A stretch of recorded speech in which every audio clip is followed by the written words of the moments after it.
Capítulo 1. El silencio, antes del grito, y en la ausencia de tiempo, antes del tiempo, antes del lenguaje, antes de que los universos aprendieran a contarse a sí mismos, existía una frecuencia. No era luz, no era sombra, no era energía. Era una pulsación sin forma, un eco sin origen, una amenaza sin intención. No tenía nombre, porque no había nadie que pudiera nombrarla. No tenía cuerpo, porque no había materia que pudiera contenerla. No tenía propósito, porque no existía aún la idea de propósito. Los primeros universos surgieron como errores, burbujas narrativas que se inflaban sin control, cada una con sus propias reglas, sus propios héroes, sus propias esperanzas, pero todas compartían una falla en la ilusión de permanencia. Cada universo creía que podía sostenerse, que su lógica era suficiente, que su estructura era estable, y en esa arrogancia dejaron de escuchar el eco que vibraba en el fondo del todo. Ese eco era Karnax, no como entidad, no como ser, como frecuencia destructiva que aún no había aprendido a gritar. Segundo, el pulso latente. En el núcleo de Krypton, mucho antes de su colapso, los sabios detectaron una anomalía. No era física, no era energética, era narrativa, una distorsión que no podía ser medida, solo sentida. Algunos la llamaron la grieta silenciosa, otros el pulso sin causa. Ninguno entendía que lo que habían descubierto no era una falla, era una gestación. El núcleo no era un reactor, no era un arma, era un útero dimensional. Y lo que crecía dentro no era un hijo, ni un dios, ni un salvador. Era Karnax, aún sin forma, aún sin nombre, aún sin intención. Pero ya era temido, ya era sentido, ya era inevitable. Los sabios intentaron contenerlo. Sellaron el núcleo con capas de lógica, con barreras de energía, con códigos simbólicos que solo ellos entendían. Pero cada sello era inútil, porque Karnax no era físico, no era simbólico. Era la negación misma de la estructura antercero en Krypton.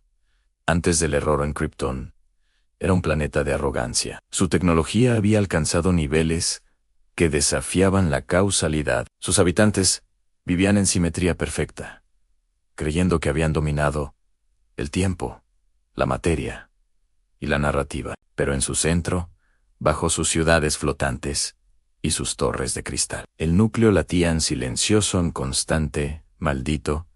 Algunos lo adoraban en secreto. Creían que era una puerta a la trascendencia. Otros lo temían, lo llamaban el fin que aún no ha comenzado. Pero nadie lo entendía, porque Karnax no podía ser entendido en solo sentido. Y ese sentimiento era siempre el mismo miedo, sin causa. En cuarto, el miedo sin nombre. Cuando Karnax comenzó a formar su conciencia, no lo hizo con pensamientos.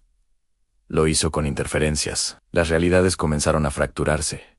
Héroes olvidaban sus orígenes. Mundos colapsaban sin razón. El tiempo se repetía sin lógica. Y en cada fractura había una constante en una sombra sin forma, un eco sin voz, una presencia que no podía ser nombrada. Los sabios intentaron advertir, pero sus palabras se desvanecían. Sus registros se corrompían. Sus mentes se fragmentaban, porque Karnax no permitía ser narrado. Su existencia era una negación activa de toda estructura en sí con la gestación del vacío. Cuando Krypton colapsó, no fue por error técnico, no fue por desequilibrio solar. Fue porque el núcleo parió a Karnax, no como niño, no como Dios, como estructura de negación. Su cuerpo se formó en el vacío entre dimensiones. No tenía sangre, no tenía órganos, tenía forma sin biología, presencia sin historia, intención sin propósito. Su piel era negra como el silencio, sus ojos rojos como el grito, que aún no había sido pronunciado. Su símbolo, un eclipse roto, flotando sobre su pecho, como advertencia. No aprendió a caminar, no. Aprendió a hablar, aprendió a destruir en sexto, El eco que no cesa cuando Carnax apareció. No lo hizo en un solo universo, lo hizo en todos simultáneamente, como si hubiera estado allí desde siempre, esperando el momento exacto para manifestarse. Su llegada no fue explosiva, fue silenciosa, pero el silencio era más perturbador que cualquier grito. Las realidades comenzaron a colapsar, no por ataque, no por invasión, por presencia. En Carnax no necesitaba actuar. Su existencia era suficiente para desactivar la lógica de cualquier universo en Septimon, el silencio como amenaza. Carnax no habla, no razona, no explica. En su silencio es su arma más poderosa, porque en ese silencio las narrativas se descomponen, los héroes pierden sentido, las estructuras se desintegran, y lo único que queda es la frecuencia original, el pulso que precede al grito. Ese grito aún no ha sido pronunciado, pero cuando lo sea, no quedará nada.